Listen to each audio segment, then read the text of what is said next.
They say blood is thicker than water, but when my sister Kelly turned my 2-month-old daughter's funeral into a viral marketing opportunity, I learned that betrayal cuts deepest when it comes from family.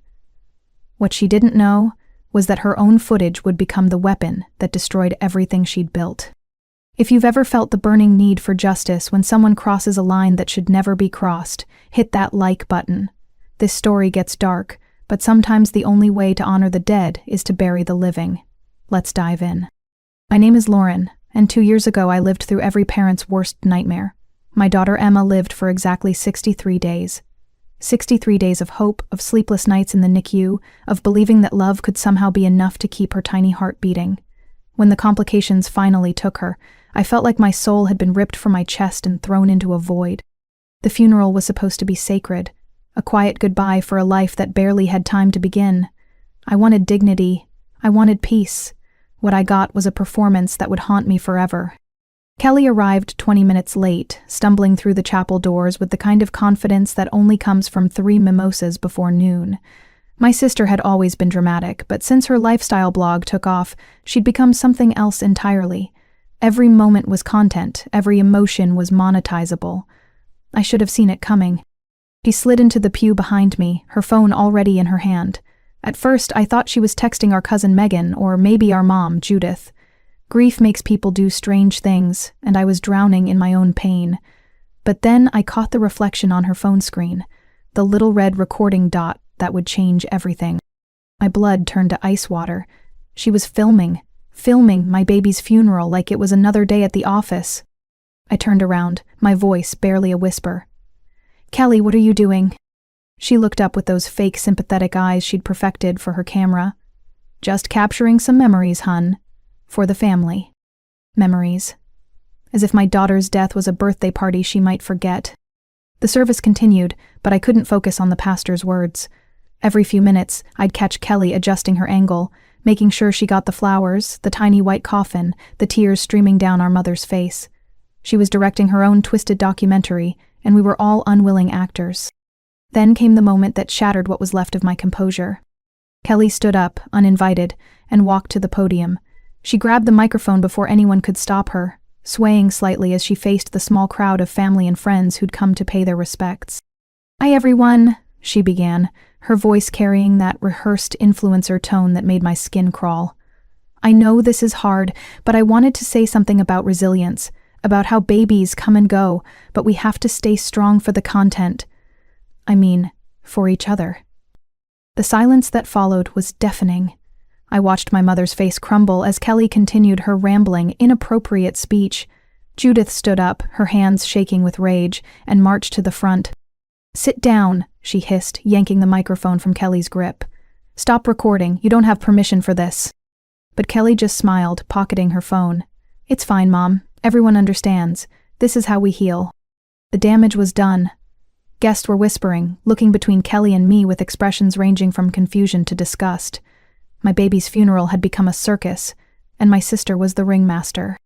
That night, while I sat in Emma's empty nursery, unable to sleep or eat or think, Kelly was editing. While I was memorizing every detail of my daughter's face from photographs, she was adding transitions and background music to footage of my grief.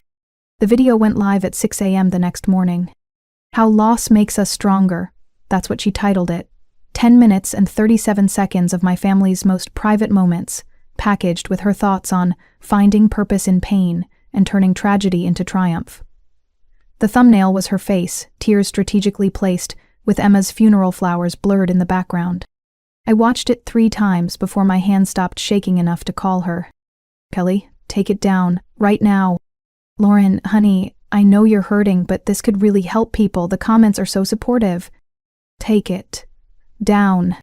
The engagement is incredible. This could be really good for both of us. I tagged you and everything." That's when I knew she was gone. The sister I'd grown up with, who used to sneak me extra cookies when Mom wasn't looking, who helped me through my first heartbreak. She'd been replaced by this hollow, view-hungry stranger who saw dollar signs in my daughter's casket. But Kelly had made one crucial mistake. She'd underestimated what a grieving mother with nothing left to lose could do. Instead of crying, instead of begging, I went cold. Methodically, strategically cold. I had 3 days before the video's momentum would die down naturally. 3 days to make my move. I started with her raw footage. Kelly was sloppy when she drank, and she'd been drinking that day. Her phone had automatically backed up everything to her cloud, and being sisters, we'd shared passwords for years. She'd never bothered to change them. What I found in her unedited files was devastating. The shaky camera work she'd tried to hide with stabilization.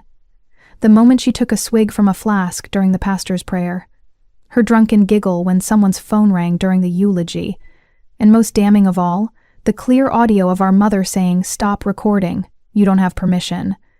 Words that Kelly had conveniently edited out of her final video.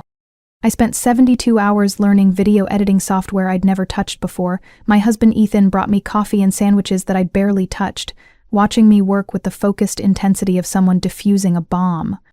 "Lauren," he said on the 3rd night, "maybe you should sleep, get some perspective." "She turned our daughter into content," I replied, not looking away from the screen. "She made Emma's death about her brand. Perspective isn't what I need right now." What I'd created wasn't just a response video, it was a surgical dissection of everything Kelly had hidden from her audience. Side by side, I showed her polished vlog next to the raw footage, her inspirational quotes about finding strength overlaid with her actual behavior. Disrespectful, drunk, and desperate for attention. The video was 12 minutes long and I titled it simply, "The Truth About My Sister's Grief Content." But I didn't upload it to my own small account. That would have been amateur hour, and Kelly had taught me too well how the internet works. Instead, I reached out to the networks she'd built her career on, parenting groups, mommy bloggers, grief support communities, local Facebook pages where people actually knew our family. I crafted different messages for each platform, but the core was always the same. This woman exploited my baby's funeral for views. This is what really happened. The response was immediate and brutal. Within 6 hours, Kelly's phone was ringing non-stop. Her comments sections were flooded. Screenshots of her worst moments were being shared faster than she could delete them. The lifestyle blogging community, which had embraced her authentic vulnerability, turned on her like a pack of wolves. Her biggest sponsor, an organic baby food company, dropped her within 12 hours. Her management agency released a statement distancing themselves from her unprofessional conduct. Even Christina, her supposed best friend and frequent collaboration partner, posted a public statement saying she could never condone exploiting a child's death for content. By day 3, Kelly was trending on Twitter, but not the way she'd always dreamed. Funeralgate became a cautionary tale about influencer culture gone wrong. Think pieces were written about the ethics of grief content. Her subscriber count was hemorrhaging thousands by the hour. She tried to fight back, of course. Posted a tearful apology video that felt as manufactured as everything else she'd ever produced. Then came the angry response video, claiming I'd violated her privacy and destroyed her mental health. When that didn't work, she tried to play victim, saying I was cyberbullying her during her healing journey.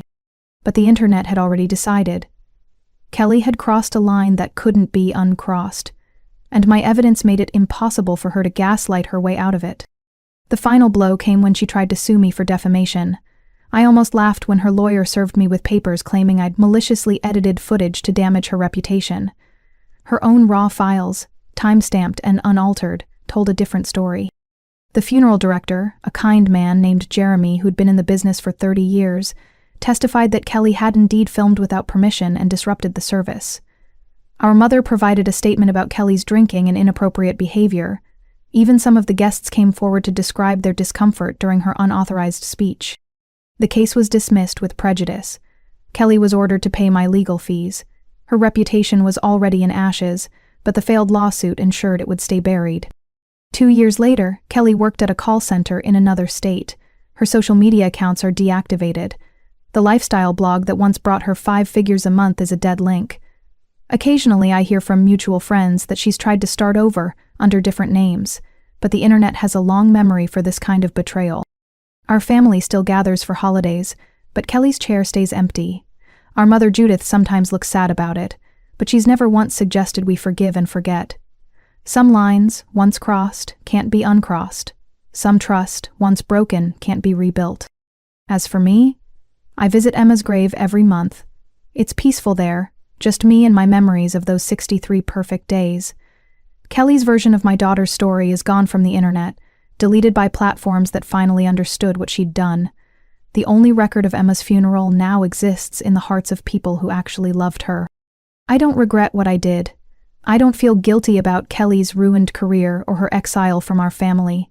When someone turns your child's death into a marketing opportunity, when they monetize your deepest grief, they forfeit the right to your mercy.